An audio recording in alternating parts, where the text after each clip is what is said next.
So that is completely different from Reston. Reston.org will be the website.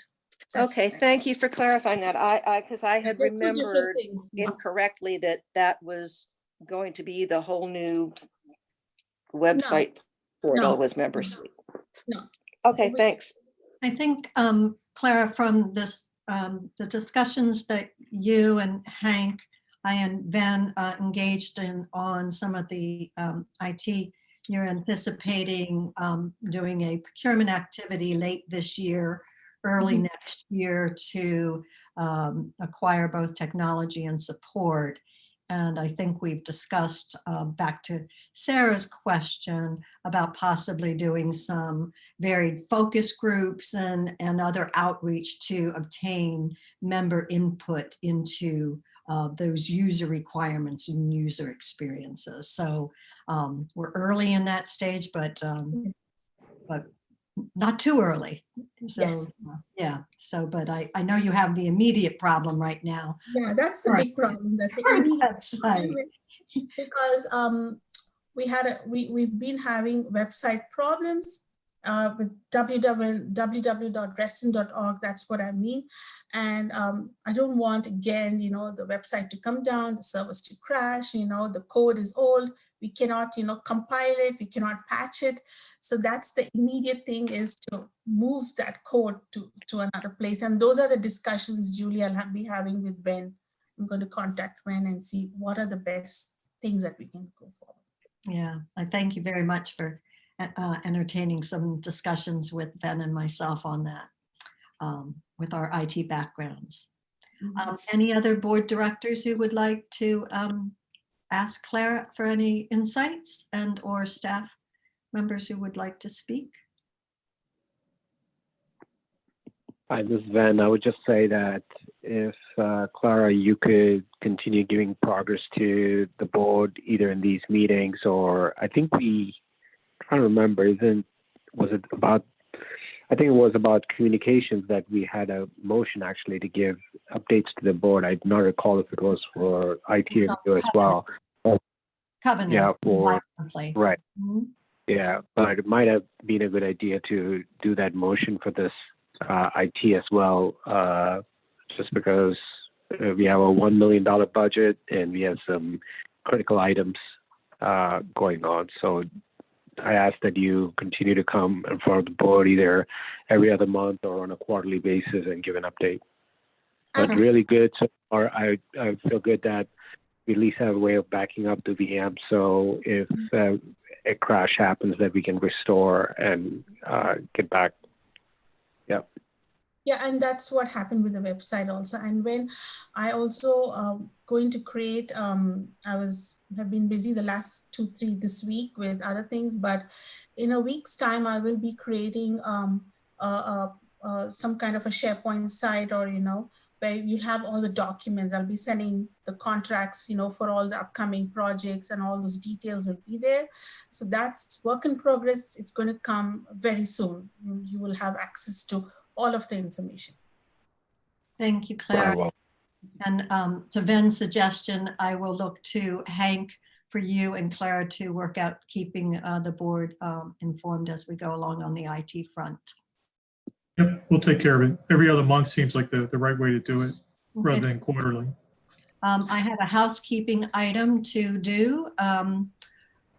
We need a motion to extend our meeting.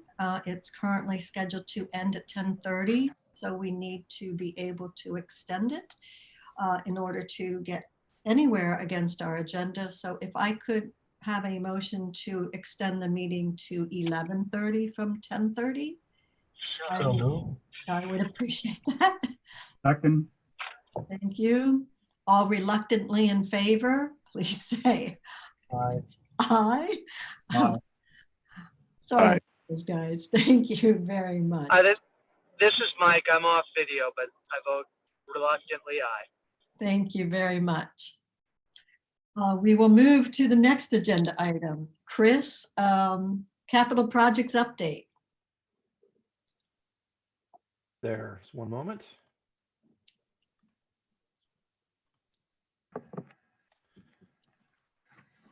Give Can you still see the presentation? We can, thank you. Perfect. All right. So, good evening. Here to give you a quick update on capital projects thus far this year. This first item is the 2020 capital projects map. So this can be found on the capital webpage of the RA website. It's an interactive Google map which shows all the active, scheduled, and completed projects for 2020. I strongly suggest if you're ever looking for updates or just have some interest in what's going on, just to look up on that website and find this page. It'll be updated usually about bi-weekly. So moving on. This is a capital project status. So of the 123 projects we have, 28 are completed, 49 are in progress, 42 are currently under schedule, and then 4 have been deferred or canceled. So those 4 include the Lake Throw observation deck, which is pending a concept design from the overall pool facility design. The Browns Chapel yurt, which was denied by the DRB, so that is currently on hold.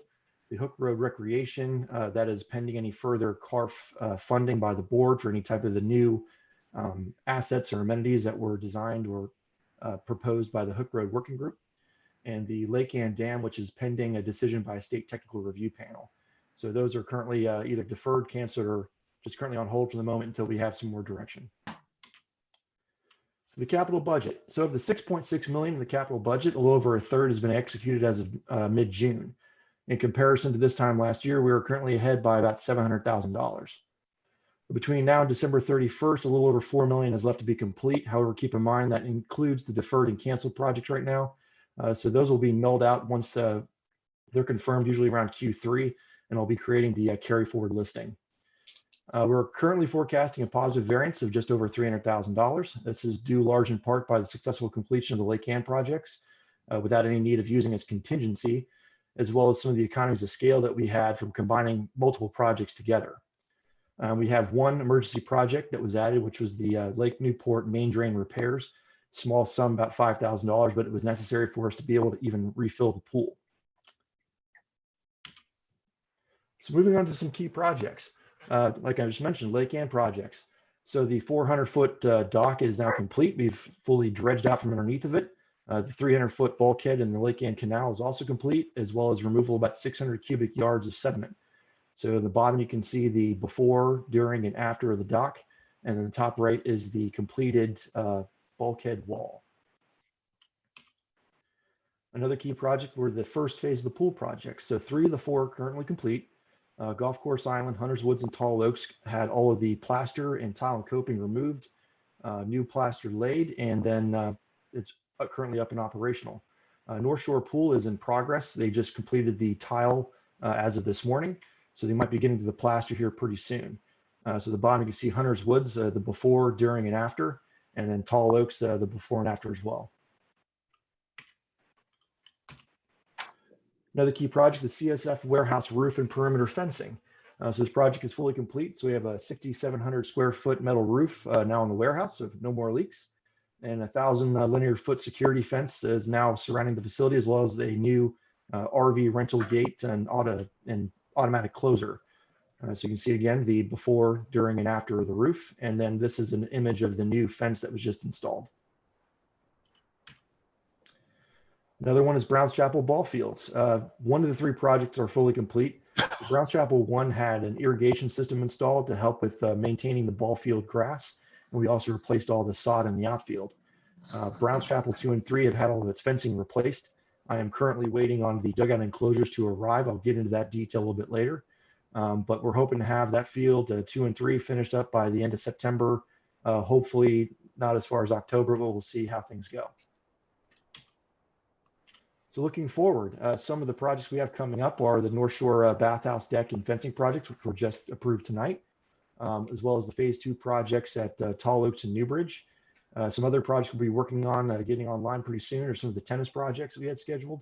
And as always, continue on to Lake Throw design projects. We're still speaking with Kimberly Horn, our consultant, and we hope to have a meeting arranged for the public very soon.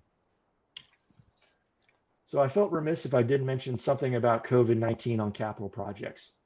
So COVID-19 has had a massive impact in the construction industry, and RA is susceptible just as everybody else is. We've had supply chain disruptions.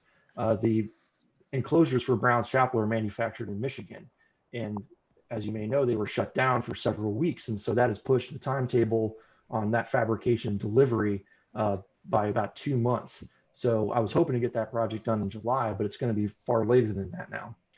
There's also been county permit delays since the government offices are closed to the public. Everything is done electronically, and many of that staff are also working from home. I've spoken with permit expediters, and they were seeing about a 2-week delay on top of what you typically see. Contractor communications and labor disruptions. They're also working from home, so it's harder to get in contact with a lot of these contractors. And I've even been told by some contractors they've had outbreaks in their offices, and they've had multiple people on quarantine for extended periods of time. We've also had some contractor availability. In some industries, there's actually been a massive uptick in business, especially for deck building. Everyone seems to be outside wanting to build new decks to enjoy the outdoor weather. Also, some authorization delays. An example is the North Shore Pergola DRB application that was originally scheduled in April, and I just had it reviewed about a week or two ago. And then lastly is the capital team, the RA staff operations impacts. Working from a remote environment is very much different for how we typically operate. And so it definitely took us some time to kind of learn how to adapt to our new environment. But we've gotten through that finally when we're starting to really move forward. But as you can see, we're doing well. We're moving progressively, faster as we move along. There will be a slight downturn now that we're starting to reopen some of our facilities. So a lot of projects will be held off until the end of the season, but I'm still pretty confident that we'll have a large portion of this year's project listing completed. Any questions? Board directors? Questions? Chris, I have a question. Sure. So, I'm the thorn in your side about the Butterfly Meadow overlook. Hopefully that will be able to get done this year sometime, but I wanted to ask you, I walked by there yesterday and I noticed that the gap in the railing that the county had left the opening for the overlook has now been filled in with a wooden railing. Is that something that we did? Yes, we needed to maintain the security of that section of the fence. So we had to put something up I'm temporary glad. so no one falls through. Yeah. Thank you. Yeah, because that gap was there for a long time and I was happy to see that and was hoping it was our doing. Yep. Thanks. Any Chris, other directors? I Chris, do. I have, Go ahead. Sarah? Bob, go ahead. I was just going to ask on the deferred projects, how were the decisions made to defer them? Was it a financial, exactly, there were 4. How did those come about? Go ahead, Chris, I'll let you. So the lake through observation dock is right adjacent to the pool. So right now there doesn't make any sense to try to do any work on replacing or renovating that until a concept design has been fully completed by staff and the consultant and the public. So for right now, that is not going to happen this year because we're likely to not have anything prepared and executed this year. So that's why it's been deferred. The yurt was denied by the DRB. So for right now, there is no moving forward on actually getting that in unless we can perhaps find another location for it. So for the time being, it's just been pushed. And then Hook Road, again, it's all pending any future funding by the board for the CARF projects that need to happen there. So a lot of these projects are just, they're deferred or canceled for just typically roadblocks. There's nothing really internal decisions that are made. It's just, we haven't been able to find a way through this just yet. The projects that we will be making some more of the technical calls on our side will be like the board projects, and that typically has to do with time. We just won't have enough time to get done this year, or sometimes there is a budget restriction where we'll need to ask for additional funding beyond what we currently have before we can move forward on it. Okay. Sarah? Thank you. Chris, I don't know if this falls under you or if it falls under Laura, but the 3 pools that are closed, 2 due to the plaster and 1 due to the roof project, which is, I know I brought this up at the May meeting where I said, is there any way we could advance funds from 2021 so that we don't have any recreation facilities closed due to renovations? The plaster issues though, in the March, when we put out our the guide, they weren't noted. So is that something that happened over the last couple of months? Is there any way we can fix that and have it open later in the season? How bad is the issue was my question, basically. So from speaking with Nate Wheeler, our facility supervisor, Audubon wasn't discovered to had the plaster issue that it had until it was drained and was being prepped for cleaning, which doesn't happen until typically the May time period. So that's why it happened so late in that time period before we discovered the condition it was in. That project is not currently funded this year. So in order to execute that project in this year, I have to have board approval and directive to get the money from somewhere, either from the triple RF coffers, to then execute the project. Similar situation with Shadowwood. A lot of these times we don't discover the problems of the pool plaster until you've drained the pool completely and gotten the spring cleaning completed, and then you can actually do an inspection of the shell. So both of those, if we had advanced funding, would be able to address, they just pending funding. Is that the only reason? It would be No. pretty unlikely that it would be this year, just because of the amount of time we still need to get bids collected, scopes of work drafted, and then the time to actually execute it. To do a pool tear out takes well over a month and a half. And then it takes another month to month and a half to even get the tile and coping in. So it would be a pretty long process before it would even be ready to open again. And even after you're done plastering, you have to wait another 28 days or at least 20 days, I believe, for the plaster to even cure. So the timetable to try to get those open this year just really wouldn't be feasible. Okay, thank you. Any other questions from directors? Thank you very much.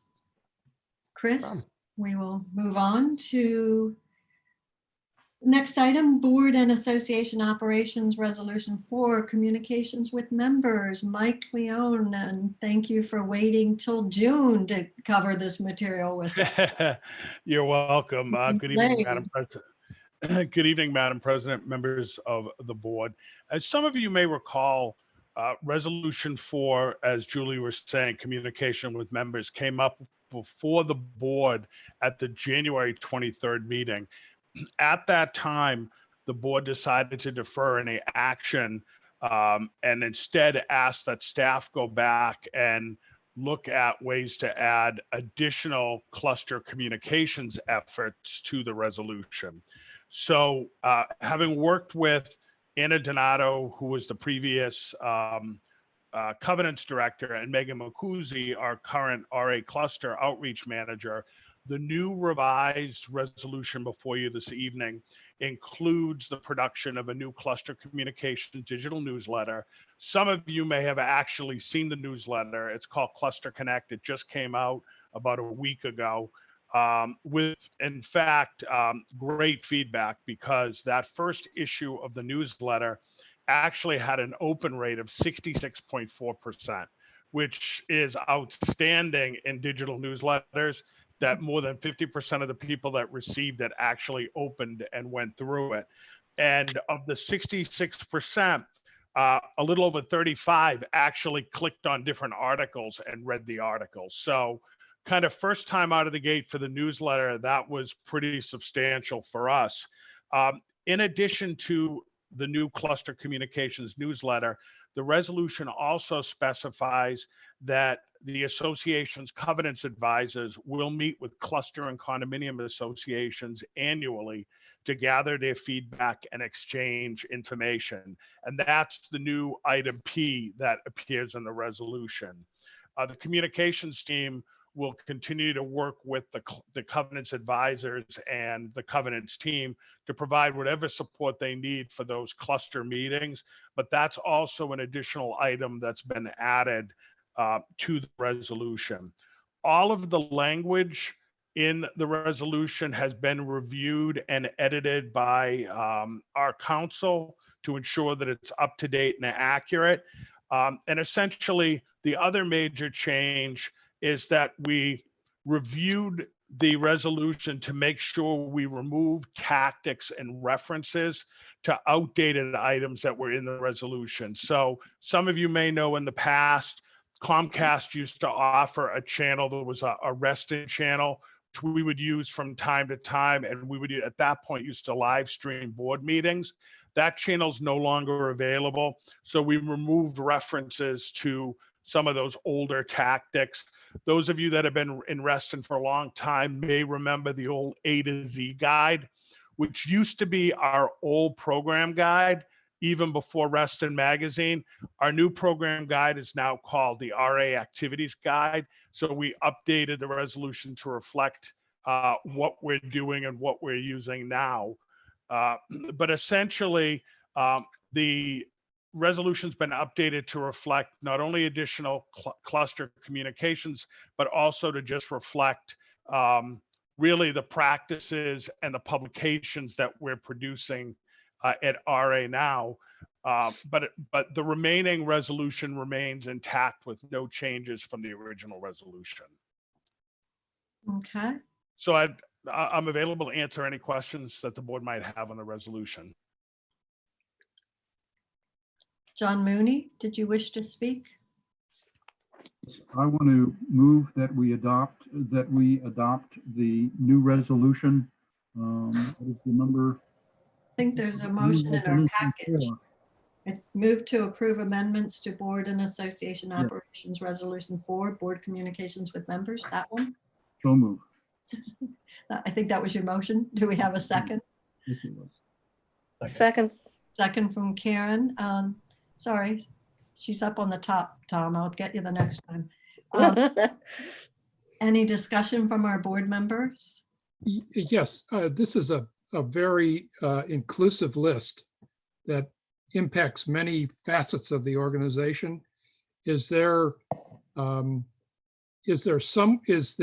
Are the responsibilities parceled out among the various leaders, or is this, Mike, is this your baby to?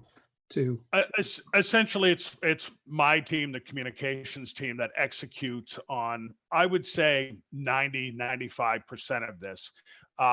That being said, we're the executioners, if you want to say it, in terms of making sure that we meet these tactics, that things go out, but we do rely very heavily working with our business partners. So as I mentioned, in order to do the Covenants Cluster Connect newsletter, it requires a partnership with the Covenants team. And we work very closely with Megan and Cam, our new Covenants director, Cam Adams, to actually put the copy and the content together.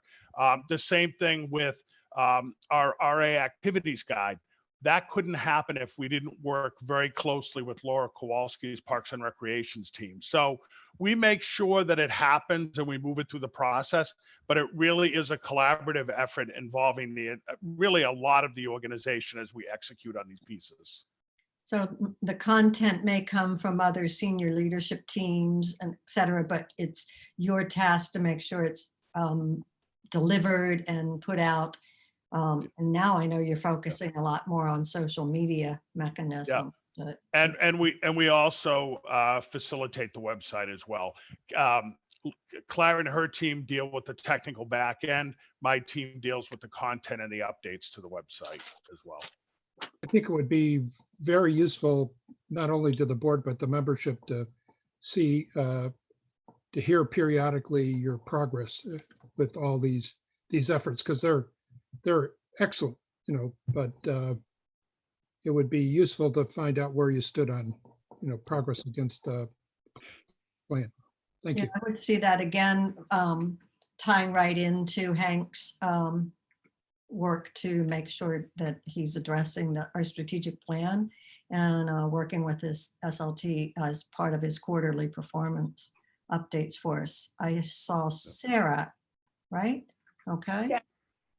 And that's the question's more for you, Julie. When this came up at BGC last year, I know there was a lot of talk about two-way communication and you had some inputs. Do you feel like they've all been incorporated? I wasn't so involved, so I just, if you're satisfied, I'm okay with it. But I know you had asked for some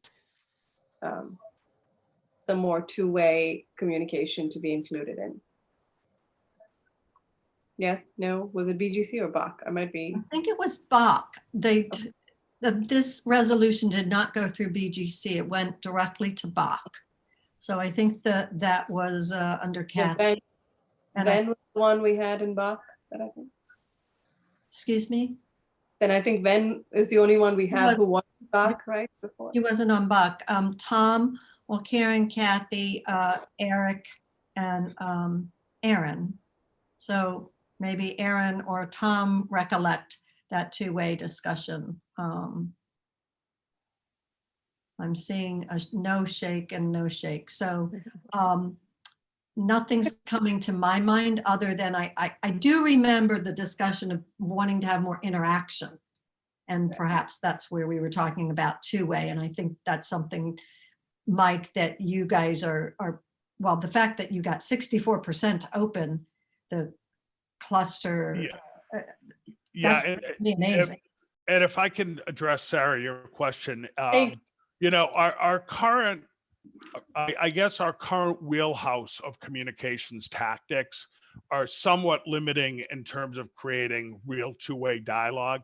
I can tell you that as I'm looking at new website options and we kind of move beyond, you know, you were asking earlier to Clara, that current website, which actually predates me. I joined the organization back in 2015.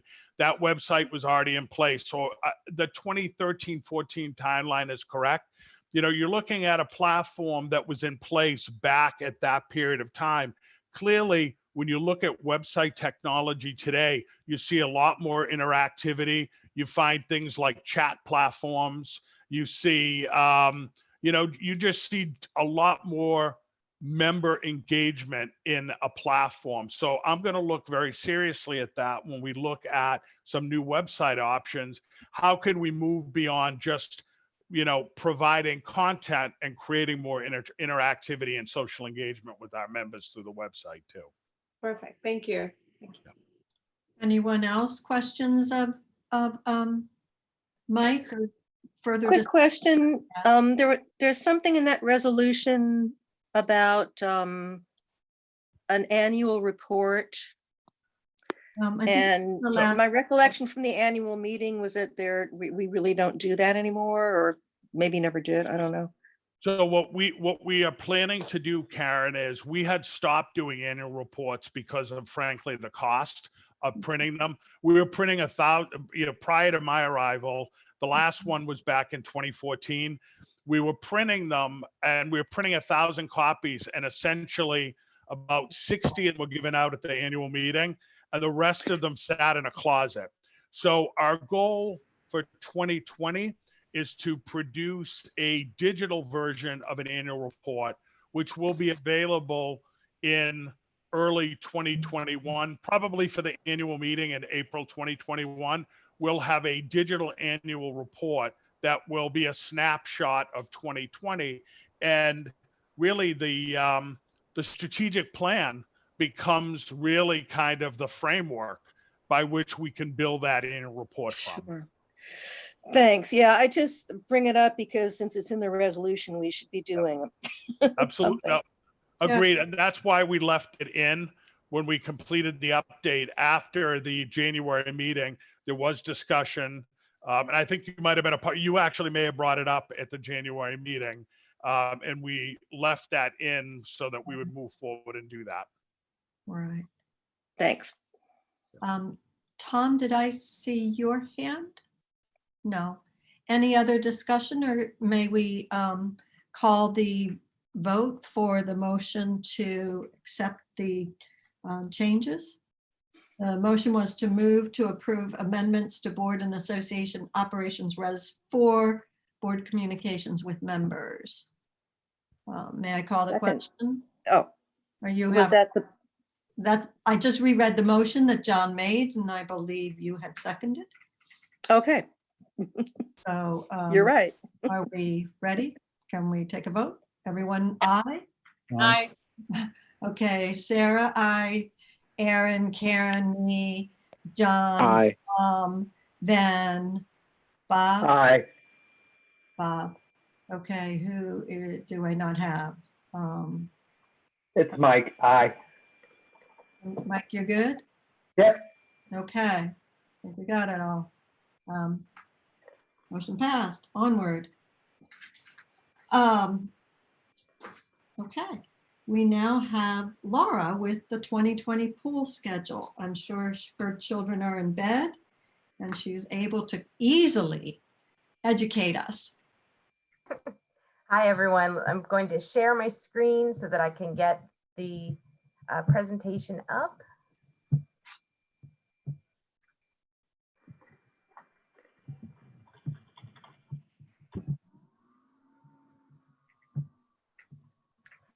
Well, can you guys see that?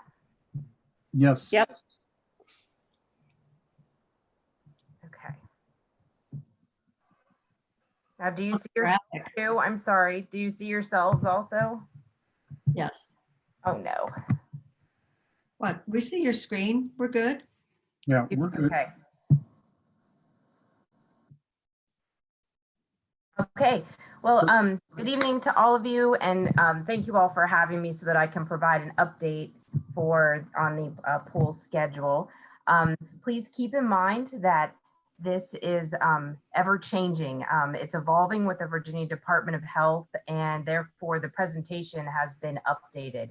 At the same time we were submitting this material late last week to you all, we also received information on phase 3. So I did update the slides to reflect a little bit of information, and I have some preliminary information I can answer questions on this evening.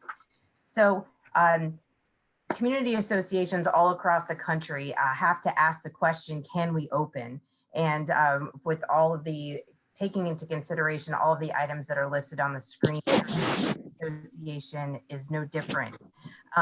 Multiple and ever-changing factors have made answering this question difficult, but I can confidently say that in Reston we can. We began in March with the president's Opening Up America guidelines, looking at the governor's orders that were laid out, CDC guidelines, and we really dove into the industry and looked at best practices for private organizations, homeowners associations in our area, and then also a little bit farther out as well. So very early on, we were on track to make an announcement about opening at the end of June. On June 10th, that was when the governor, Northam, had a stay-at-home order on March 30th was issued, and that would go through June 10th. However, executive orders changed, and we remained in phase 0, then moving into the first phase on May 29th, and then moving into phase 2 that we're in now on June 12th.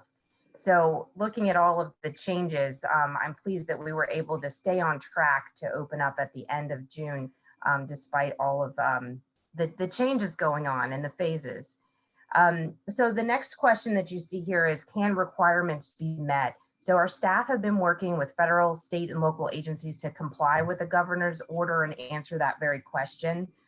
Based on the phase 2 Virginia Forward Plan has drafted cleaning procedures per the Virginia Department of Health and CDC, implement training and onboarding of the aquatics team to abide by the new rules that have been set forth that include physical distancing, wearing masks, and more. So the next item on the screen is insurance. So we have spoken with our client associate with Core Assurance on coverage and risk. And no surprise, they said follow the law and document it. And then financial information, we did a review of financial impacts, and this was done early on, and it was presented, it was included in the dollars at the May board meeting to maximize those operations. Those are the dollars used for this summer and early fall. And then finally, we sent out a pulse survey to our members to find out what they want. And again, no surprise, they said, please open the pools. So now we'll take a look at the phases. This is just to give you a snapshot of what Virginia Forward outlines as restrictions in phases 1 through 3. And I've added a slide right after this. So the major items are highlighted here. There are, of course, a lot more. And if anyone is interested, I did include in the presentation the links to the information for phases 2 and 3 at the end. if anyone wants to jump in and ask questions. But taking a look at phase 2, because in phase 2, this is what we'll be entering into on Monday when we open our first 4 facilities. So we are able to offer lap swim, instructional fitness, and then through further clarification with the Department of Health, we can offer swim lessons and diving. So that is all available and open for reservation only. There are still slots available for reservations. A few hours have filled, but not a majority. So no recreational swim is allowed. So that's the big one. That's the summer fun. So until we move into phase 3, that will have to hold. No water park features, spray parks, or hot tubs are available in phases 1 through 3. So even when we move into phase 3, that won't be available.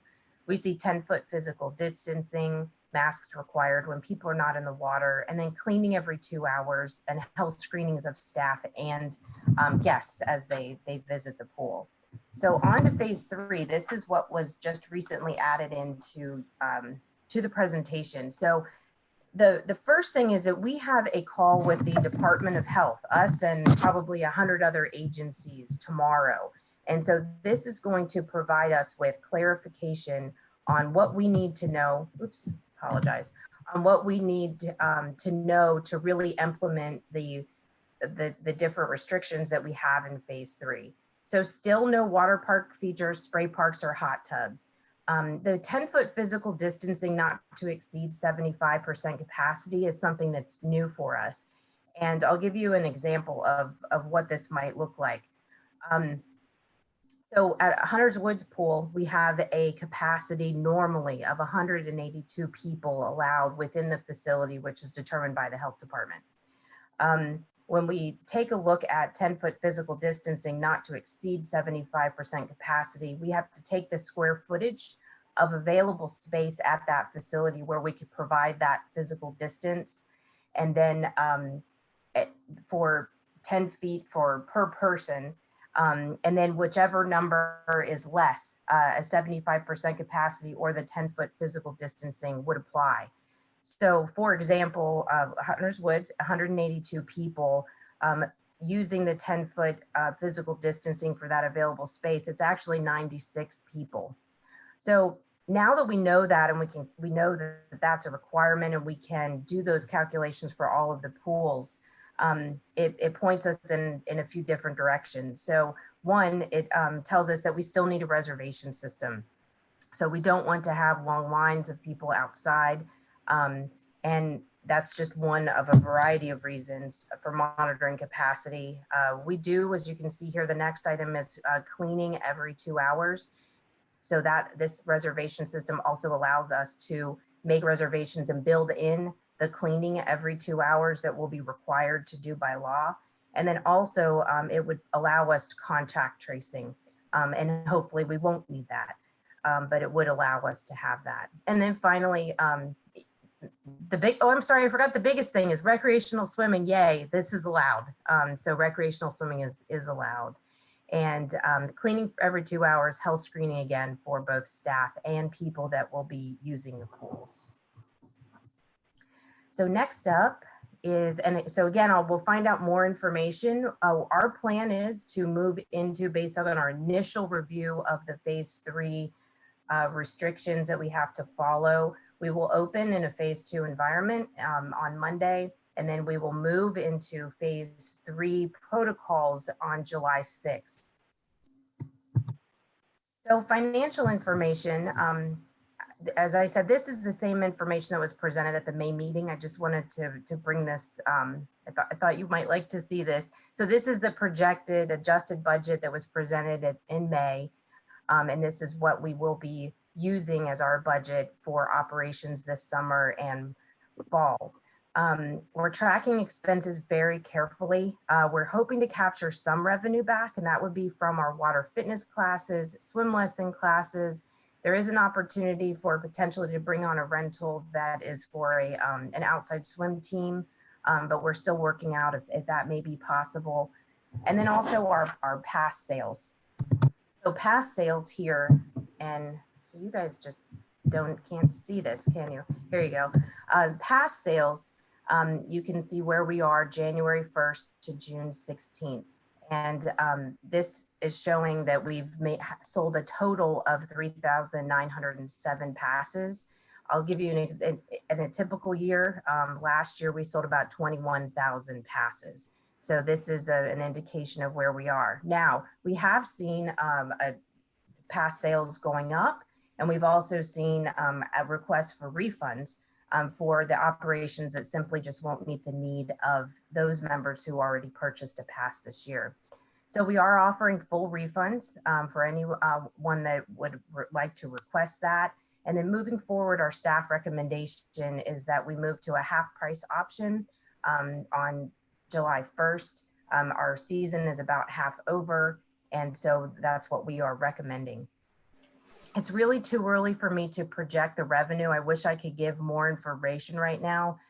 In the member survey, though, when we take a look at the people, when they are comfortable coming back, there was a majority that was right away. Then the next set was phase 2, and then there's another set for phase 3.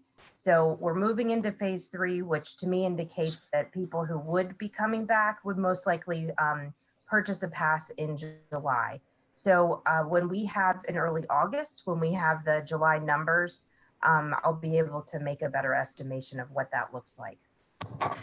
So another important piece for how we are operating is, what do our members want? So we did do a survey. It was very helpful.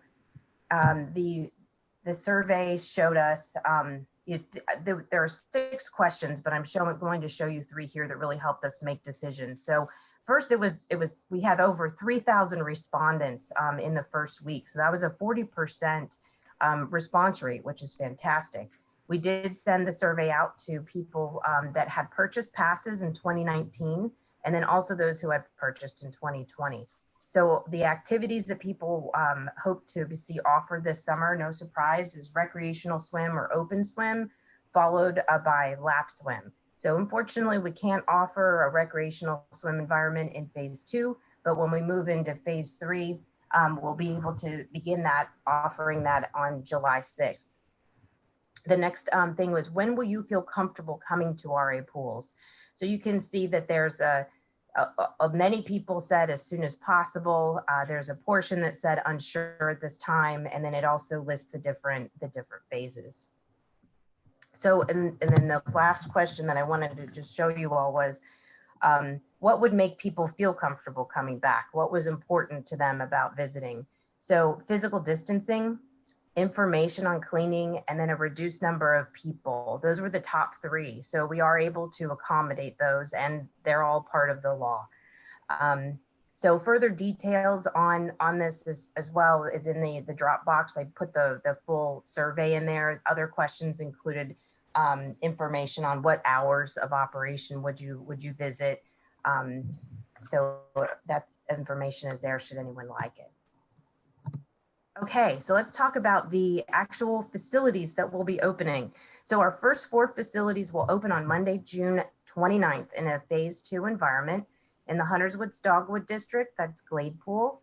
In the Lake Ann Tall Oaks District, that's Golf Course Island Pool. North Point District is Lake Newport Pool. And in South Lakes District is Newbridge. We will bring additional facilities online as we can. One thing that I think it's important for people to understand is that, for our staff training too, we are also working within guidelines. So where we could put a lot of people through a class, we can't do that right now. We have small class sizes, and we're working through with a staff that we're relying on them to be here. And some people have decided to not come back and work this summer for a variety of reasons. Some that we have heard are that they're going back to school very soon.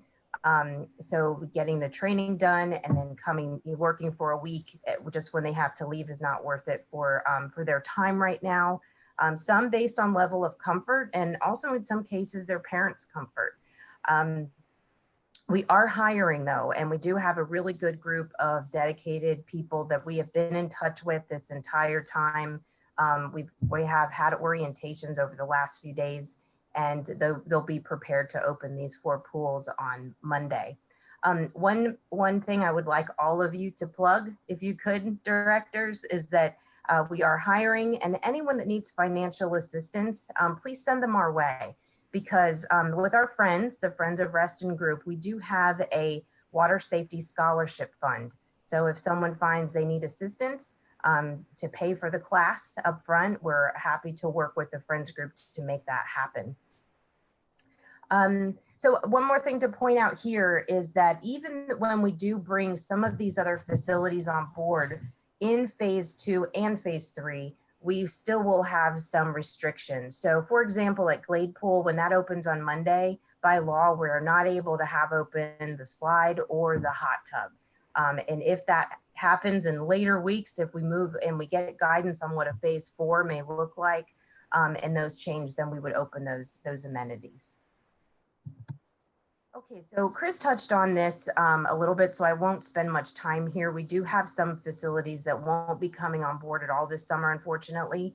2 are known: Lake Thoreau, the pre-planned closure for renovation planning, and then also North Shore Pool. That too was pre-planned for major construction projects.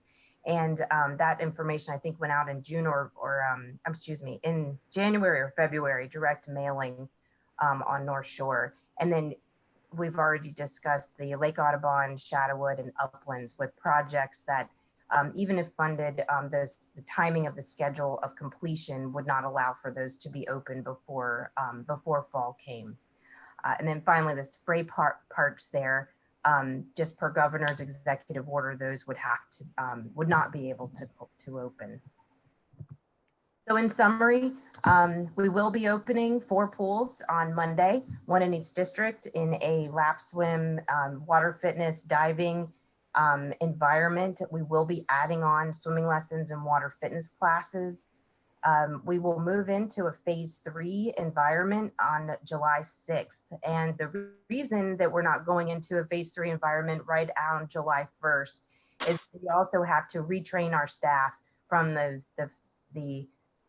phase 2 environment into the phase 3 environment. And we've also scheduled and allowed reservations through July 5th. So that's why we'll be honoring all of those reservations, and then on the 6th, moving into the different environment. The additional facilities will be brought online. We're recommending a half-price recreation pass moving forward on July 1st. So details for all of the information, just so you all know, are on our website and have also been directly emailed to recreation pass holders, those from 2019 and those in 2020. So I will stop talking. Thank you for your time, and I'm happy to answer any questions. And I do just want to note these resources that are at the end of the presentation, should anyone like to take a peek. Laura, I have a question for you, Yes, both for you and Ms. Sosa. both you and Hank, and it's more a request. If there is any way you can either open more pools or push the phase 3 to the July 4th weekend, I think that would make a huge difference for the membership. We talked about in an executive session, there was a drowning tonight at one of our lakes. And I know there are a lot more kids jumping in the lakes and using the lakes, even though we have signs saying don't go in, but it will help. July 4th is a big weekend. Having the pools, phase 3 will help parents a lot. You've got kids like mine, so. Yes, we will definitely learn more at the Virginia Department of Health call tomorrow. So that, that really is going to give us a lot of information, because we too need to operate safely. And after that call, then we can reassess. For tonight's call, I didn't want to promise anything, and we'll have reservations through the 5th. So it would be to say the 6th. So we will absolutely take a look at it. Thank you. I will only say that Laura and the team are doing a really stellar job under incredibly difficult circumstances and situations.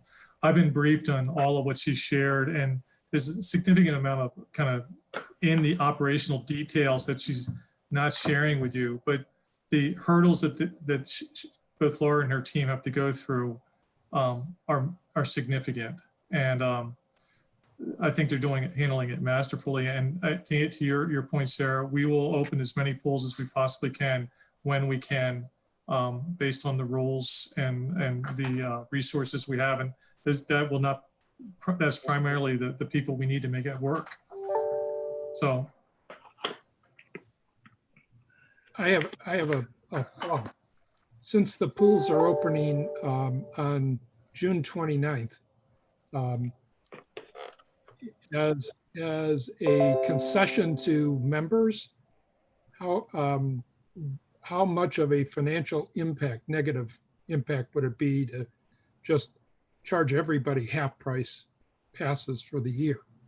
And anybody that's purchased one to date, you could rebate them the difference. I am shuffling, but Director Petrine, I'm looking through my papers here because I do have some information on that slide. Here we go. So for 2020, across 2 different cost centers, that would be for aquatics and tennis. It's $419,500 is the total revenue for the year. And there is no guarantee that that half of those, the number of people that are coming, we are certainly happy to do that if that is something that the board would like to do. I'd be interested in, kind of understanding the dynamics. If most of your costs are sunk costs, in other words, are fixed, you got to pay them whether you have a pool or not. This may be the year to give up a couple $100,000 in income.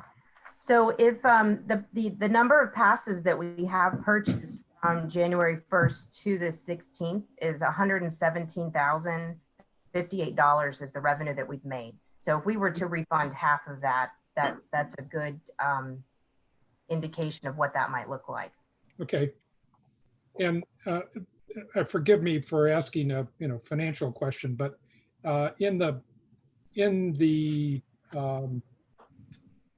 on the page where you have financial information and you look at the worst case situation. Yes. Would that be an approximation of what it would cost to maintain all 15 pools if you had nobody get in them? Or is that an unfair comparison?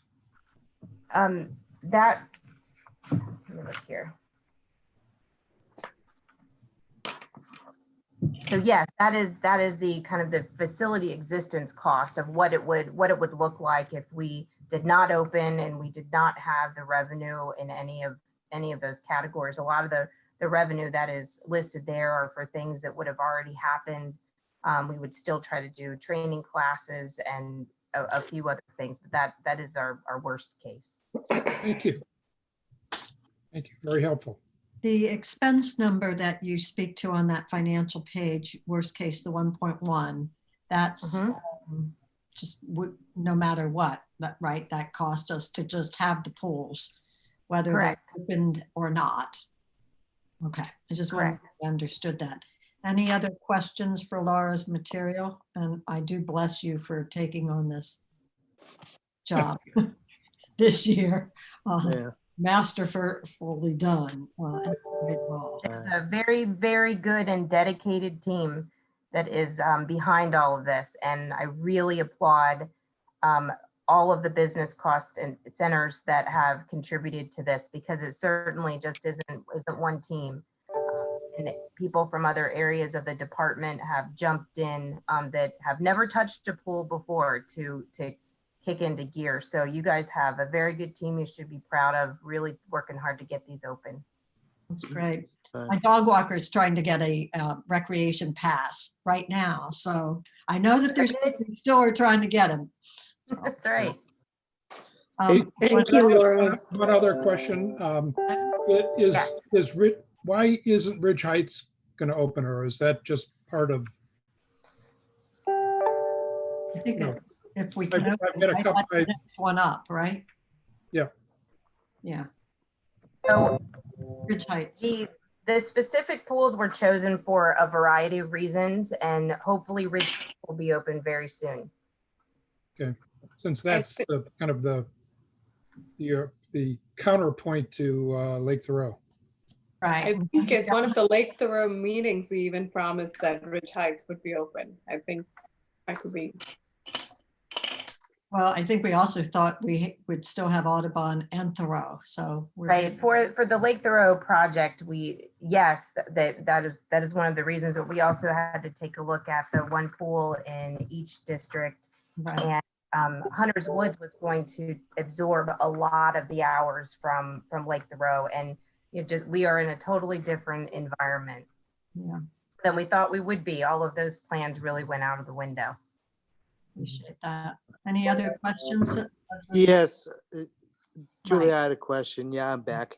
Laura, I'm sorry if I missed this. I was transitioning. It's okay. What would this 10-foot distance between little children look like? Well, in phase 3, in this document here, it does give us some more clarification. One item that is different from phase 2 to phase 3 is to establish policies and practices for maintaining appropriate physical distance between persons not living in the same household. So in the phase 2 environment, they were very clear with the Virginia Department of Health that it didn't matter if you were in the same household. And so phase 3, that has now changed. Okay, so moms and babies, no problemo. In phase 3. But kids playing tag in the pool, no good. That's okay in phase 3. Oh, As long as they're part of the same household, which we really, at this point, are going to have to rely on those people to. I'm sure the kids will be 100% truthful about that. That's right. That's right. No doubt. We'll find out more. We'll find out more tomorrow with the Department of Health. Okay. What that All right. expectation is. All right. Well, best of luck to you and the lifeguards. Thank you. Okay, I'm going to move right on. If that's all right with folks, we're fast approaching needing to do another motion, but let's see how Larry does with telling us about the Hunters Woods Ball Field concept plan, which has gotten pushed off a meeting as well. So go for it, Larry. All right, yeah, let me turn that light off. I'll turn my screen on so show my face for the first time tonight. Christina, if you could pull up the slides, that would be helpful. I've been in front of you all before to talk about the Hunters Woods Ball Field and the Hunters Woods Pathway lighting. And what I really want to focus on tonight is just the ball field. So in the past, we have talked about putting those projects together. Given that lighting is a much more difficult thing in Reston, we've got the Environmental Advisory Committee that is coming to the BOC, I believe, in July to talk about lighting and pathway lighting in particular. So what I really want to focus on tonight is the ball field. And I want to thank Julie Doherty. I don't think she's still on the meeting. I don't think so. Yeah, But she's I'd really recently like her- out of the hospital, so it was great that she was here at all tonight. Yeah, so I greatly appreciated her comments. So as you know, the board authorized some funds last year to look at repurposing the ball field. You have, I hope you all read that. I don't want to go through all the detail of the history and so forth. What I really want to focus on is the community engagement we've done to get to where we are and discuss a little bit about what we want to do going forward. So the ball field, as Julie noted, was used by Reston Little League for many years, but it's about 100 yards away, at least, from a place to park. And it has not been used by Reston Little League for some time now. So her concerns, as well as the concerns of the neighborhood coalition, are what else can we do with that ball field? So I have put in prior board packets the interpretation we got from the county, because we wanted to inquire that, what could we do with the property? And so we have a lot of flexibility based upon what the county wrote back to us. So we engaged the local property owners and members. So we had Sissy Nickel from Hunters Woods at Trails Edge and another person there. We had the Condominium Association, the townhouses there. We had the Fellowship House. Yeah, so we had a nice little group of people who were very vested in that area and that property, and what could it be to kind of re-engage it and make it useful? Because right now it's just a grass field with an old backstop, and quite frankly, it's not used for hardly anything. Although the times I've been out there, people do use it for walking their dogs. So we went into a process, and Karen Anton has been very involved with this, to kind of re-envision that. So we used Kimley Horn as our planning and design consultant. And we went through kind of a series of meetings, and, you know, kind of everybody put their ideas on the table. And so I guess, Christine, if you could advance the slides a little bit, so let's get down at the bottom part of the stack, where we get into the graphics from Kimley Horn. Ooh, yeah, these are big files. So just, that's a slow loading file there. It's a slow reveal, Larry. It is, that's right. For Surprise. dramatic impact. Right. So essentially what you see on the top right of your screen is the Snake Den branch stream. Up on the upper left, that's Reston Community Center. The black is the property outline. And then interestingly, the purple lines kind of down through the middle is a storm drainage easement that Fairfax County holds. So there's some restrictions there. If you can go to the next slide, hopefully it won't take so long to load. The process we went through is looking at the association of the field to the condominium association, which is on the very bottom, as well as to the community center, and looking at the topography in the woods and so forth. Threw some ideas out. Go ahead and advance again. I should have just. So in our meetings, we came up with these, you know, sort of these different ideas of how do we reinvigorate the site. And so these were some of the early ideas that came out, and through additional discussion, we got to the next one, which is kind of a hybrid of all three of these. So if you go ahead and advance the slide one more. And so this is essentially the concept plan that we would like the board to approve tonight. And I'll talk about the process going forward in a minute. But initially what people really want, how do you get people to actually use the field? And so putting a pathway in, and, you know, putting a pathway that circumnavigates the area where you're going in and out of the shade and the sun under the tree canopy at the edge of the field, mixing it with some gardening, and, you know, the thing down to the bottom right there, that's actually part of a stormwater management piece. And we could do some education there. And also creating kind of a grand entrance off the main pathway, which is off to the left of the screen there.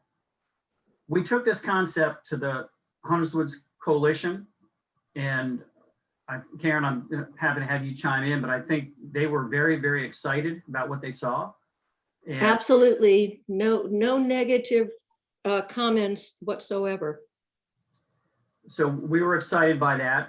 And so after that, we thought, you know, our next move is let's get it back in front of the board of directors. And so the next steps in the process would be to take this concept back to Fairfax County. For those of you who read their letter, you know, they basically want to say, okay, whatever you come up with, we want to see. I'm obviously paraphrasing, to make sure that it's consistent with the development plan language that's on the books.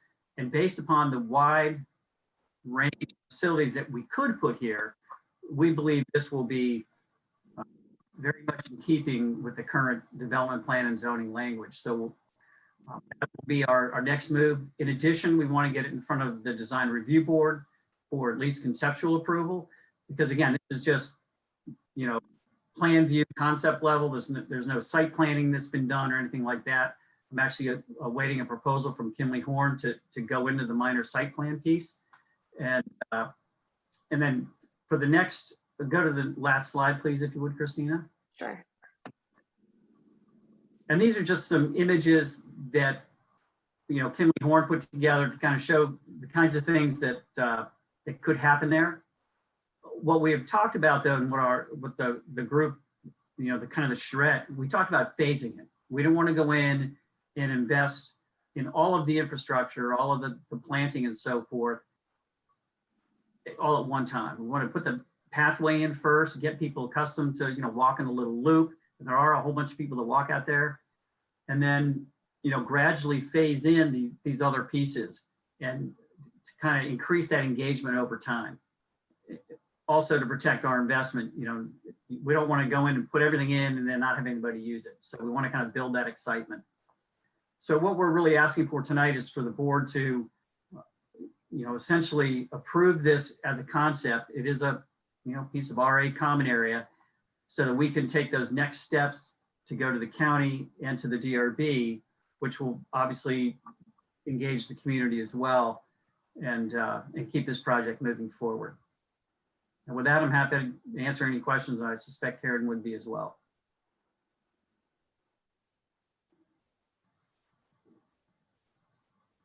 So you're asking just for conceptual plan support, right?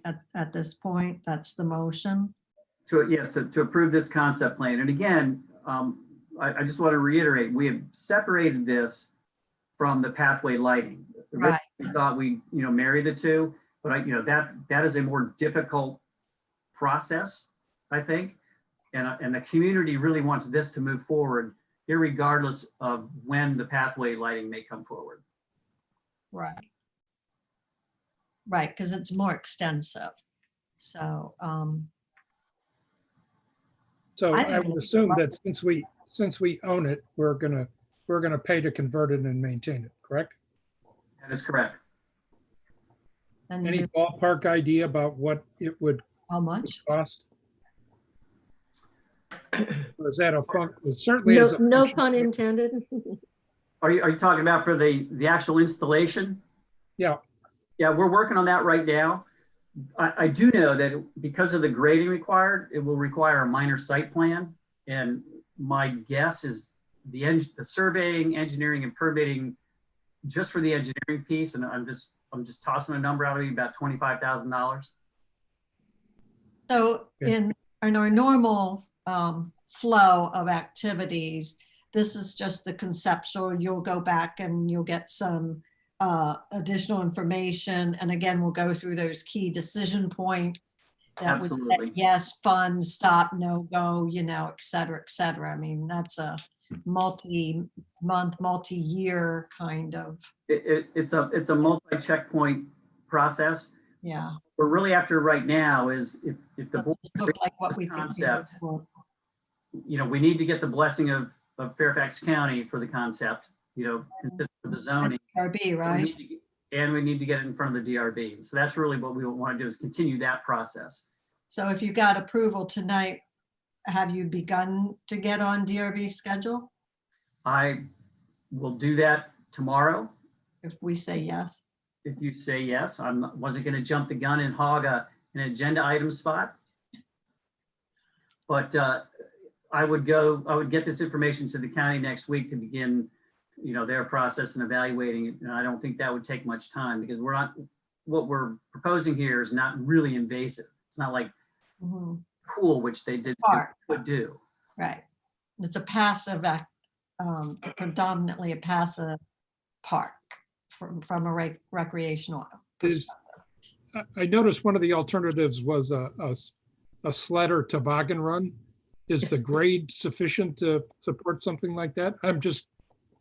I have no concept. I know where it is, but that's the extent of my knowledge of the particular field. I see Karen smiling. That is that was one of Larry's Hill. If you look around there, there's very few, that around that whole village center and a lot of the neighborhoods there. I mean, it's beautiful. It's a lot of woods, but there are no just grass hills, even small grass hills where, a kid can roll over or jump on a saucer or something. So that was one of the ideas. We'd have to build that up, but it might be 10 feet high with, gentle slopes, but just, kids could play King of the Hill, which they can't do out there right now. Does anybody 5 years old know what King of the Hill is? We'll teach them. There you go. All sorts of great ideas came out of these meetings that we had with the member affected parties, and it's exciting to think about what could be done. I envision, outdoor yoga classes, perhaps in the open area, or a labyrinth. I don't know if you noticed in the concept, Kimberly Horn's concept, but there's a walkway with just adjacent plantings, and a lot of the residents of Fellowship House in particular, would love to walk over there and enjoy a garden. So it's just this open space that is just so open to wonderful possibilities. And we're not talking about anything really structural, just other than a walkway, but so it's turning a big old nothing into a big old something. Sounds good. Can I have a motion? Karen, did you wish to move? Yeah, I don't have it in front of me, but I assume it's something like I will be happy to read it. Move to approve the Hunters Woods Ball concept plan in anticipation of further guidance and review by the Design Review Board in Fairfax County. It's exactly what I was going to say. Yeah, that was Karen's motion. I will second it. So I will second it. Okay. All in favor? Aye. Aye. Aye. Aye. I believe that is unanimous if I see Ven. Ven, are you yay, nay, abstain?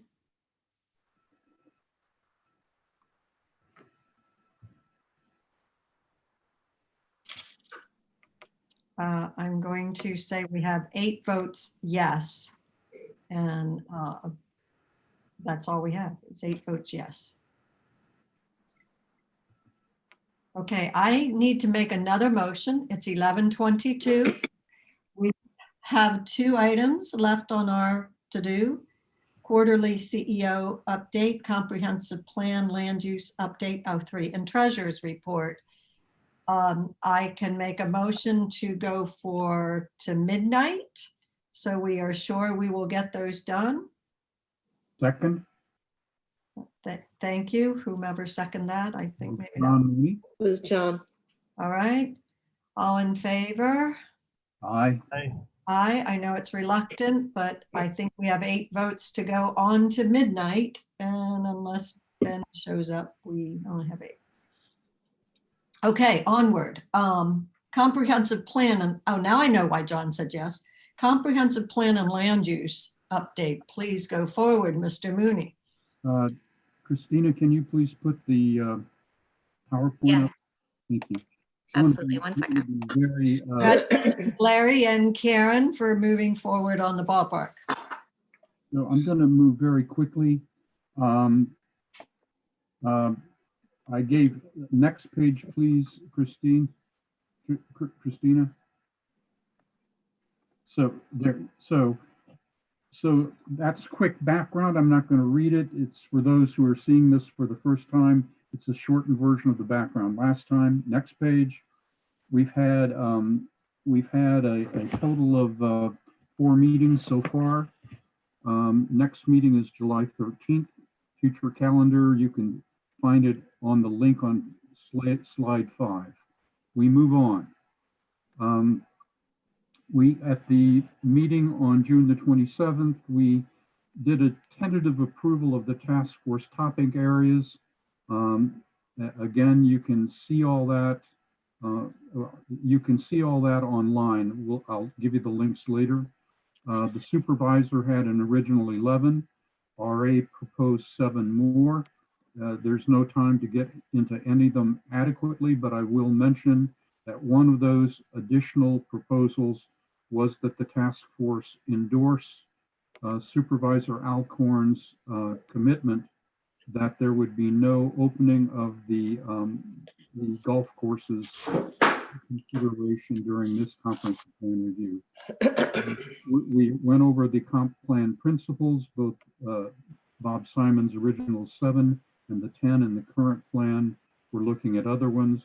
We're taking an initial look at what Reston population is and should be. We're addressing it both up front, and we'll address it at the end of the process also. Next slide. You have here, you've seen this last time. This is the county website where you can get county information about the task force. Next slide. This is where you can get RA generated information. So we now have two things in place. We have a web page, which you can see there. So current RA information about the comp plan at our own web page.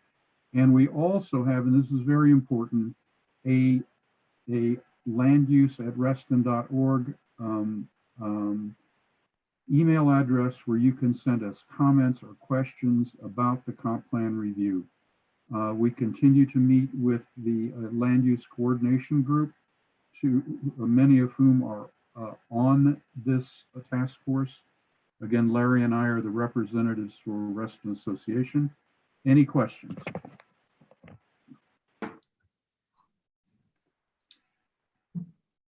That's fine. I understand that. We will continue to post information. We will continue to read any emails that you send us. Thank you. John, I believe tomorrow, right, Larry and John, we have one of the land use community meetings, right? 10:30. Okay, great, thanks.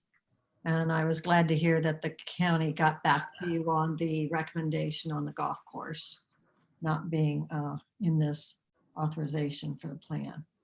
Okay, quarterly CEO update. Hank. Yeah, I'll go through this relatively quickly. Christina, it should be in the packet. I know it was put in there last week. Basically, the update is built around the board 2020 goals that they've established for me and through me for the SLT team. And that's why there's 12 of them listed here. And what I've done is outlined the progress we're making on it basically halfway through the year, or not making on it. So I'll go through this briefly. I'm assuming you'll have a chance to read some later. So your questions, you can ask me questions based on at the end. The first goal was grow non-assessment revenue. As I've explained, and you all are well aware, that is not happening this year. In fact, we're looking at about right now, potentially up to 40% off our plan, or roughly around $1.6 million.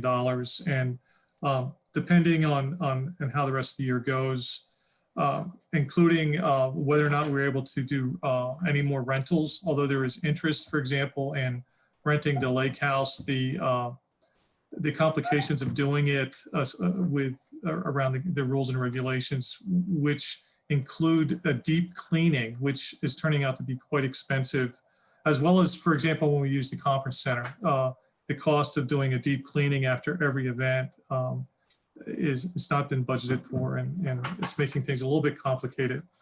So that's that we're not going to hit that goal. I'm just, and I think you all knew that.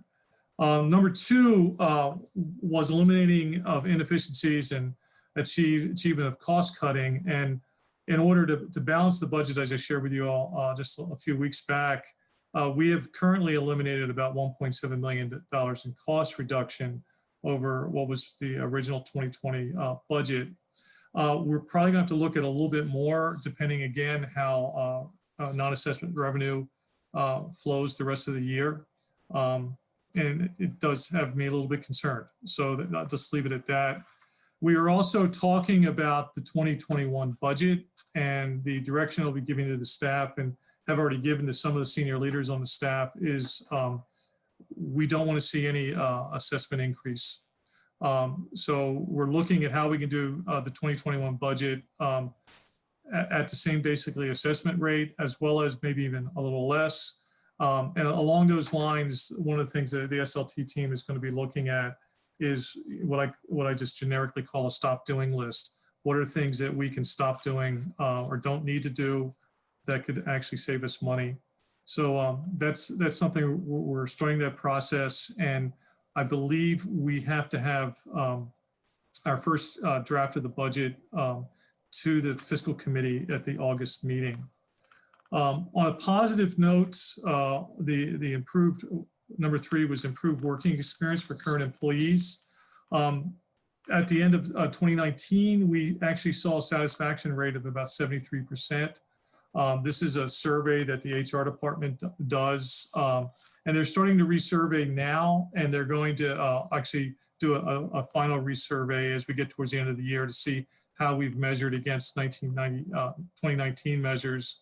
But I think one of the more interesting numbers is what we call, which is an item number B under 3, is the value talent turnover, which is also another way of saying how many people actually quit.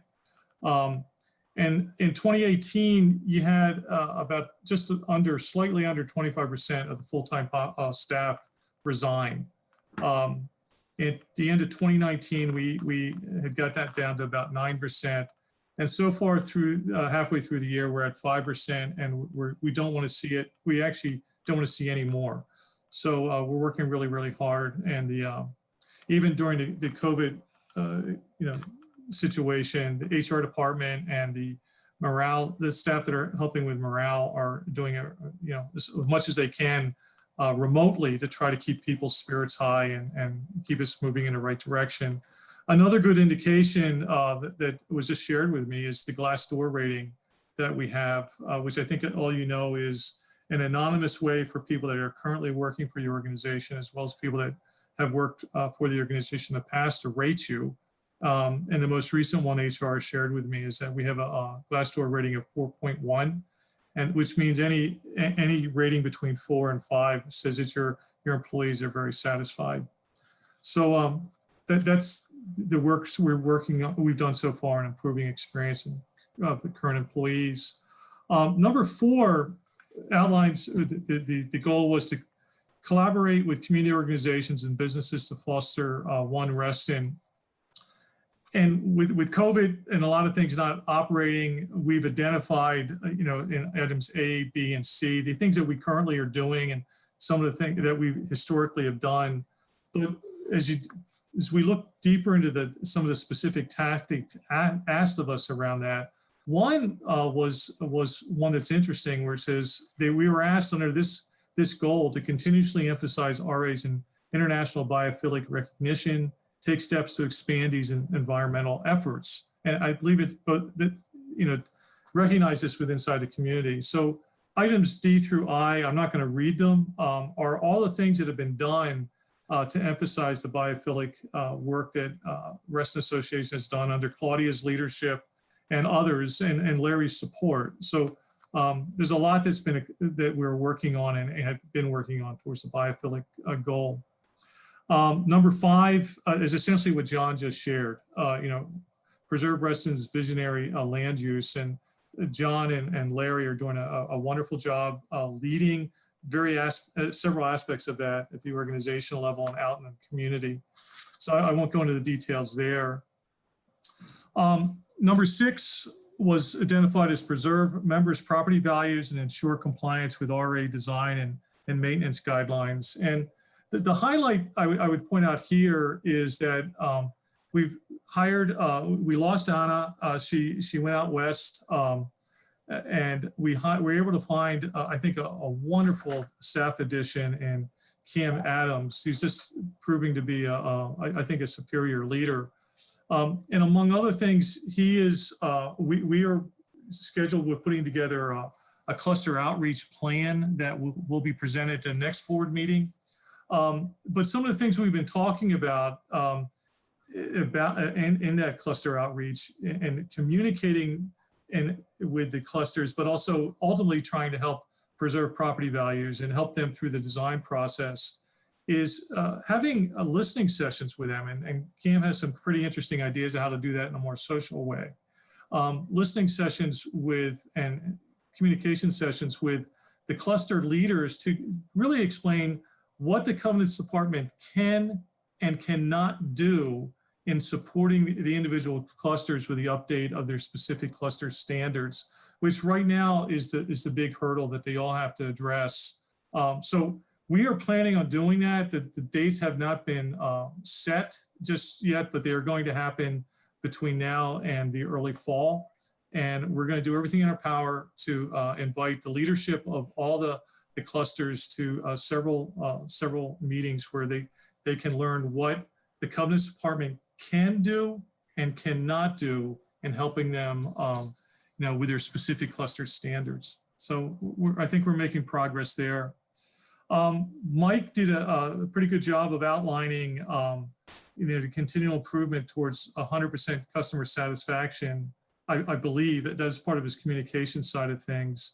But one of the things he didn't share is that we are planning to bring back the listening sessions for the board in 2020. And currently we've got some dates that we've gotten put on the books, and we'll be meeting with individual the district board members, as well as being able to communicate to the membership when these are going to be held. But the first one that's actually been set is a listening session on July 16th with the board president, Julie, and myself, and any board member who wants to attend.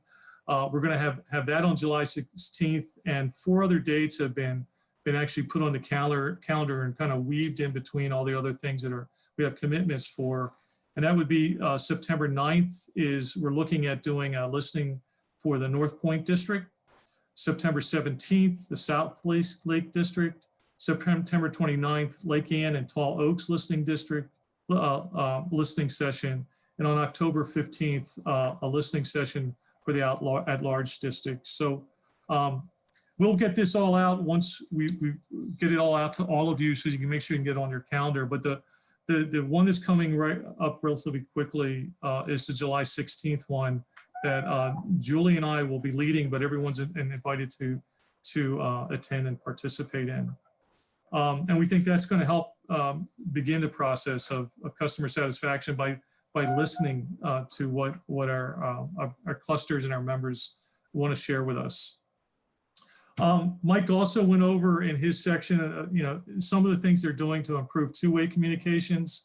One of the things that several of you that are new to the board may not recognize happened as part of the budget was the addition of several social media experts onto Mike's staff, and a real emphasis on using various forms of social media to do better communications. And much of what they're doing is listed in items A through G. But one of the things that stood out for me is the metrics that we use. And having done this in my previous position, social media was huge. And the one metric that's really, really important to keep track of is the term they call total engagement. And that's basically tracking the number of likes, shares, clicks, click-throughs, and comments you get on any posting. And since we've put in place the social media team and started doing more of our communications using a variety of the social media tools, we've seen an increase on an average of about 3,200 interactions per month since the start of the year, which is a good thing. It means we're working more and more in two-way communications, but as Mike shared, there's a lot more that we need to do. On just kind of going to the last section, number 9, Claire, which is implementation of IT upgrades. Claire, I think, did an excellent job of explaining where we are and what we're getting accomplished this year. And she'll be back, not at the July meeting, but at the August meeting to give a follow-up update. A specific goal that was outlined for me, there was several continuing educational and professional programs I participated in for many years. However, right now with the tightness of the budget, we have basically taken those off, put them on hold for right now. And that's for not just for myself, but for all the staff. So that's one of the areas where we're cutting back on to make sure that we're being very, very efficient with the 2020 budget. Number 11 is Reston Association Major Facilities and Amenities Plan. We have been asked before the end of the year, and we're looking at the fall to bring to you some of the areas where we have learned that through our branding study that was commissioned last year of what the community has told us they want us to maybe add and things they maybe want us to stop doing, as well as what are things that we might be worth taking offline. And also to help facilitate that, the Recreations Facilities Working Group has been put together to take a hard look at this as well. But staff right now, with the data we have from the brand and marketing study, will be bringing back to you all, more than likely as part of the 2021 budget, some of the things that, if we can, we'd like to add, and some of the things we'd like to maybe not do as we go into 2021 and into the future based on the feedback we've received. And the final item was to help improve board effectiveness, training, and teamwork. And I think, you know, building the camaraderie and the sense of team between both the board and the staff and the DRB. And even though COVID-19 is kind of making that a little challenging, one of the things we're going to be trying to do before we get too much further past the summer or past the end of the fall is have some sort of a, you know, kind of a social gathering with the board, the SLT, and members of DRB, where we can just kind of get together and experience and enjoy some of the things that at least one place that the Reston has to offer. So that's still in progress, but stay tuned on that. And that's in a nutshell, you know, the briefing on where we are halfway through the year. And I can answer any of the specific questions you might have, because there's a lot of material in here that we're working on, but I can answer anything specific you might have at this time. I noticed I think it's item number 8, to Sarah's two-way communication. Remember, we weren't quite able to recollect that as part of the Bach discussion on resolution 4, but right there it is on strategic goal number 8, two-way communication. Right, and there's a lot of that has to do with technology, but also a lot of it just has to do with you know, what we're going to be doing with covenants and what we're going to be doing with the listening sessions, which I understand used to take place, but had, according to Mike, who's scheduling this and trying to coordinate all this, Yeah, we skipped it hasn't taken place for a while. Yeah. I thank you. As you look at running out the, particularly the lake house and the community facilities, maybe consider charging for the cleaning as part of the fee, even if it is easier than not taking any business at all. Yeah, Mike and I were spent quite a bit of time on that today. And when it comes to the lake house, that's possible. There are other facilities that we rent out of that the community wants, like Brown's Chapel or the Glade Room, for example. When you look at the cost of cleaning, it makes it very, very challenging to rent it when you factor in the cost of cleaning. And that also goes to the conference center. The conference center would be roughly $200 per session after any meeting that's held in there to clean. We're trying to work out a monthly rate. And on the lake house, it's also very, very expensive. But we think we can tie that into pricing, because we don't want to lose the business. But I think when you think about it, everybody else is going to face the same consideration. So yeah, absolutely. The cost of doing business, I'm afraid. Yes. Okay. I have a quick question about, I know you hired a business development staff person, right? Say that again. We hired a what? I know we hired a business development staff person who was specific job was to get the non-assessment revenue. Is that right? Yes. Is there, and I know now there's nobody's taking her calls. Is there any way they can work on potential collateral that can be marketed later? Yes, we were looking, and we had done very exceedingly well. They were looking primarily at working with major companies for sponsorship of new programs that, as well as we had a sponsor set for the conference center. Their goal this year was several $100,000, and they were going to meet it. And so they are indeed, and basically, once COVID-19 hit, all of that went away. They are still working on the relationships, because the key to any of these things is a long-term relationship, as well as they're working on things that they think might be able to be offered in 2021. For example, Laura and her team had come up with a couple of really interesting ideas that they had kind of gleaned from the brand and marketing work that members of the community said they'd like to see us do in some of our areas. And we had, I think it was called Tapping the Trails. And basically it is going to be a session where we have microbreweries go to various areas of Reston, and young people or people that enjoy that sort of things. We're going to go to see various things that we have to offer in Reston, and that was being sponsored. But since we can't do it, that sponsorship went away. So that the individuals that are working on that are still looking hard at what might be able to happen between now and the end of the year, but more at what's going to happen in 2021. So yeah, I hope that answered your question.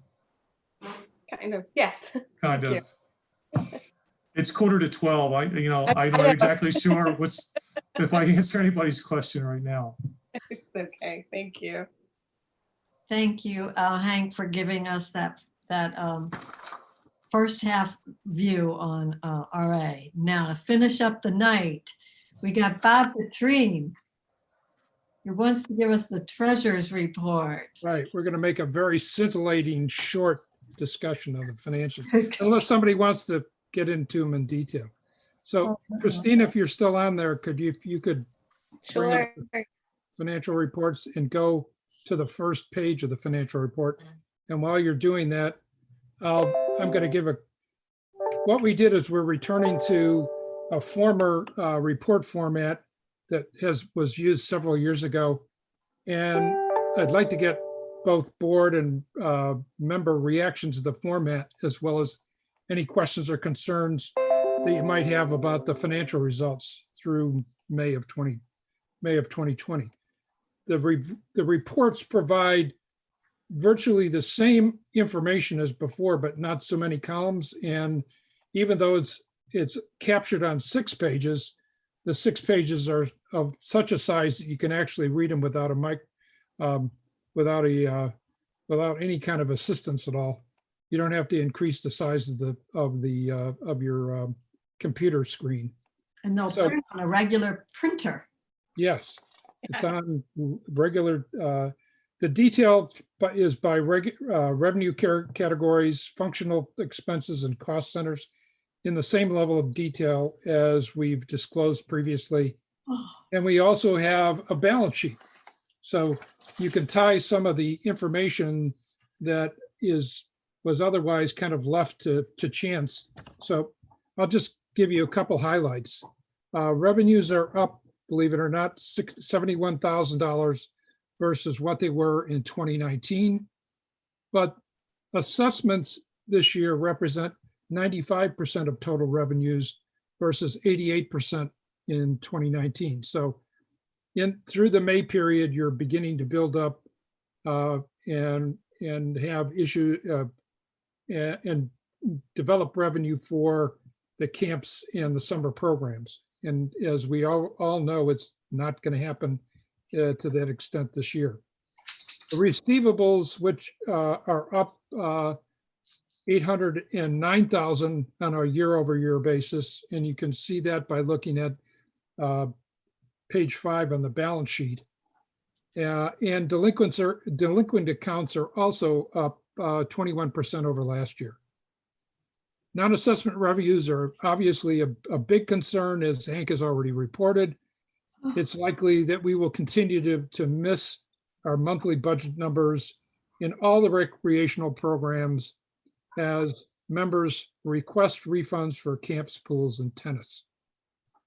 As we look at the operating expenses, we're under budget by about $800,000 because the expenses of the recreational programs are largely driven by people costs. Accounting expenses are also up by $85,000 over budget, due primarily to the use of convenience fees and not collecting enough to cover credit card costs. Departmentally, while aquatics are under budget through the end of May by $144,000, we've already spent $460,000 in 2020, which is just about $43,000 less than 2019 when we were going to be fully operational. And then the last point, which we've probably made 2 or 3 times tonight, we're on track in the capital budget area to complete almost all the projects scheduled for this year, as well as those with the exception of the 4 that were deferred or carried over from 2019. So does anybody have any questions that they would like to ask about the financials? Not a question, but a comment, Bob. I Yes. really like the new old format. I do too. I can I actually tweeted- read it and will read every line of it. I can actually understand it. I think this. David Kerr was and several other members of the fiscal committee were the ones that pushed this, and I thought it was an excellent idea. So kudos on that. Yes. Well, look at that. The 2020-2021 fiscal committee gets out of the gate like fast track. Oh, yes. And Love it. one last point is, as you look at the red numbers, Yeah. the variances, there are what in accountants speak, the green eye shade, an over variance, a positive variance is in black and a negative variance is in red. So if you generated less income than you expected, it's going to be in red. If you generated more expense, it's going to be in red. Make sense? Yeah. So It's also good to overall- see. Go Oh, I ahead. was just going to say, it's also good to see a balance sheet.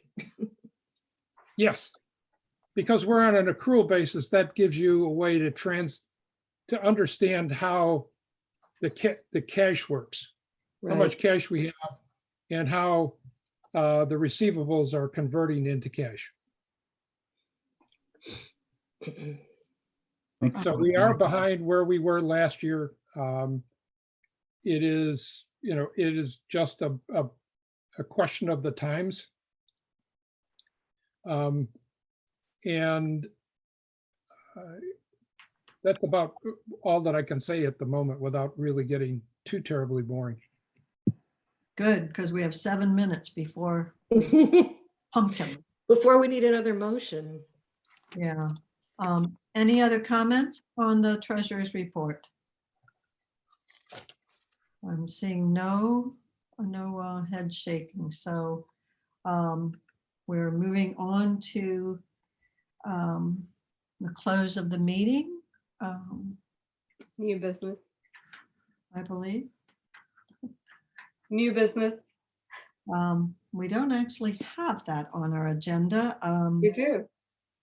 It's item P. Item P. Oh, then I printed an old one because my item P says adjourn, but I thought we had a new business. Maybe, that's probably, it says draft at the top, sorry. So new business, do we have any new business? Madam Chairman, or Madam President, excuse me.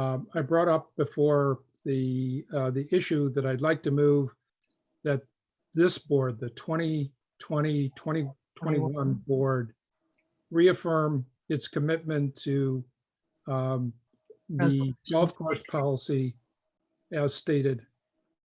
Our resolution 6, land use. Yes, policy. resolution 6. Yes.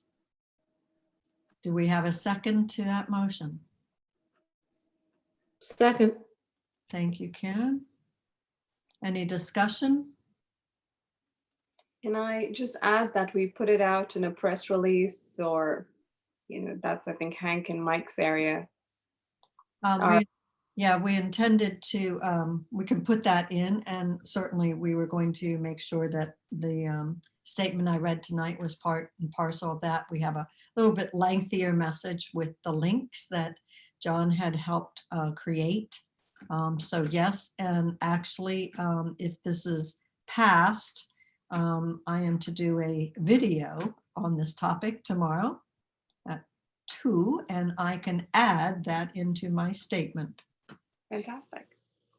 So might I take a vote at 11:55 p.m. All in favor of reaffirming our resolution 6? I see hands yes for, say, John, Bob, Karen, Aaron, Tom, Sarah, Julie. Not sure about Mike. Ben wants to say yes, I think. Yes. Ben, are you saying yes? And Mike? Yes. Okay, thank you. Does anyone say nay or abstain? Mike, are you still here? Yeah, I'm not sure if I'm getting him. Mike, you're unmuted. Oh, he's mute. Oh, yeah. He's here.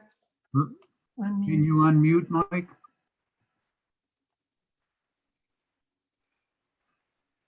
What if I do unmute? And Tom also, you voted aye, correct? He did, right. We're just waiting for Mike.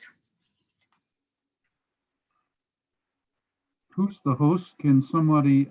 I'm trying to unmute him. It requires the person to also unmute themselves, though. I can't just automatically unmute somebody, unfortunately. Christina, can you do that? Can you unmute Mike? I tried.